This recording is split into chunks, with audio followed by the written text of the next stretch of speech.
People think the Most High God, oh, he's exclusive to Israel, right?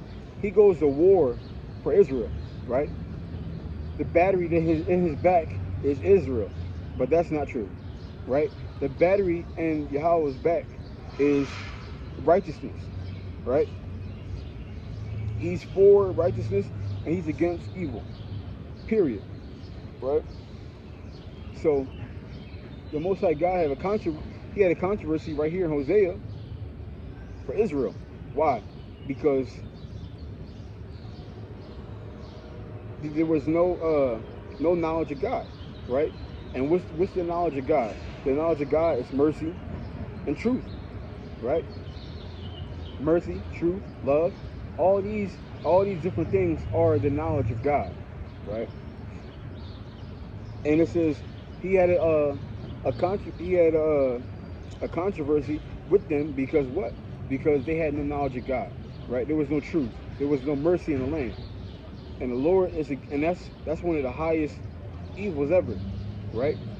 And the Lord he's completely against that, right? And he's going to come for anybody who has that, right? So the thing to make Israel, so here's was God's plan. Israel was supposed to establish righteousness in the earth, right? They were supposed to get right and then establish it in the earth and then teach it to all the other nations. So everybody will follow suit, right? So the problem came when what? The other nations decided they were going to disrupt that, right? So Israel was like, okay, we'll follow you. We'll establish righteousness. We're all good to go. We'll do it. So Israel agreed. And then the other nations tried to come. Well, the other nations came and disrupted that plan, right? They got in the way of Israel establishing and setting up righteousness. So that's when the Lord had to step in. He said, y'all messing up my plan now, right? I want Israel to do X, Y, and Z, and y'all messing that up. So now I have to intervene, right? Now I have to intervene. This is why the Lord came against other nations when they was coming against Israel. It wasn't because, oh, this is Israel, I gotta protect them. Oh, they're my favorite. That's not why he did it. He did it because Israel was supposed to establish righteousness, right? And all the other nations, and then all the other nations were supposed to follow suit under them, right? So when the other nations were the problem of that being set up, he came after them, right? And then when Israel themselves were the reason why righteousness wasn't established in the earth, that's when he put them in what? Slavery. Now he's coming after Israel, right? So the Lord isn't technically riding for Israel, he's riding for righteousness, right? That's what this is about. His plan was to establish Israel, make them righteous, and have them spread it. That was his plan. That's how he wanted to do it, right? And the nations try to stop that from happening. Maybe not on purpose, like, hey, let's just stop Israel from setting the righteous. Maybe not per se on purpose, but they wanted to go to war, get slaves, whatever the case, right? So the Lord had to intervene. But that was why Israel kept going into slavery over and over and over again, right? They were going into slavery because they were messing up, so they had to be punished, right? So the Lord, again, was not riding for Israel. They were riding for righteousness, right? So, again, so when you look here, so let's imagine if Israel established righteousness in earth. Let's imagine that for a second, right? Let's imagine he did it. And let's imagine all nations but one got on board. The Lord would come for that nation. Let's imagine all nations but two got on board. The Lord would come for those two. All but three. The Lord would come for those three. Because the Most High God, his ultimate goal is to purge out evil and wickedness, right? That's his ultimate goal, right? So anybody who comes between that goal, anybody, is going to have to pay for that, right? They're going to have to pay.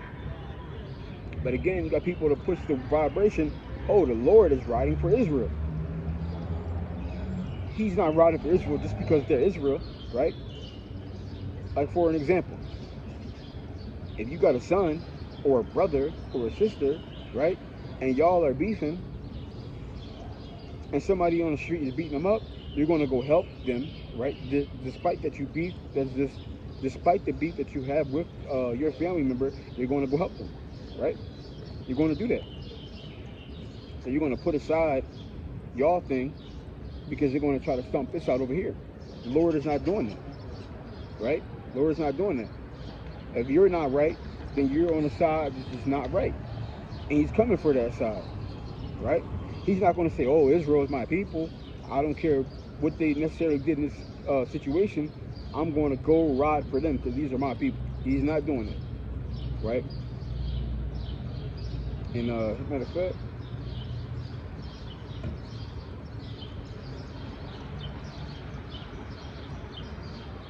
that's why the Most High God, he switched it up a little bit, right? Watch this.